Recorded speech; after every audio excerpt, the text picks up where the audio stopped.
শীতের সবজি দিয়ে যে এত মজার তরকারি হতে পারে একবার না খেলে বুঝতে পারবে না। তো আসসালামু আলাইকুম ভিউয়ার্স, প্রতিদিনের মতো আজ আবার চলে আসলাম আপনাদের মাঝে নতুন একটা ভিডিও নিয়ে। তো আমি এখানে সাগরের মলা মাছ লবণ হলুদ মেখে একটু ভেজে নিলাম।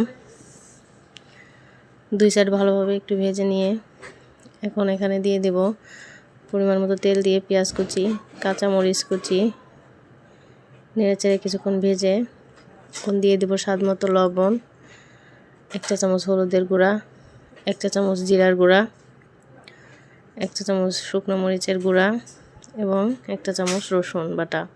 এখন সামান্য পানি দিয়ে মশলাটা কষিয়ে নেব। মশলা কষানো হয়ে গেলে এখানে দিয়ে দেব কেটে রাখা সিম, আলু এবং কাঁচা মিষ্টি কুমড়া চোচা সহ দিয়েছি আমি।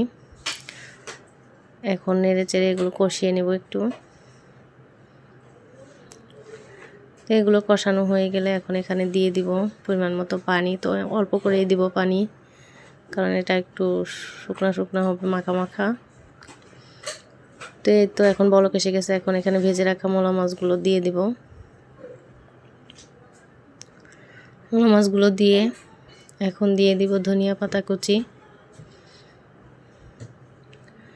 তো এইভাবে শীতের সবজি দিয়ে মলা মাছ, যে কোনো ছোটো মাছ রান্না করে দেখবেন, খুবই টেস্টি হয়। ভিডিওটা ভালো লাগলে লাইক, কমেন্ট, সাবস্ক্রাইব করবেন প্লিজ।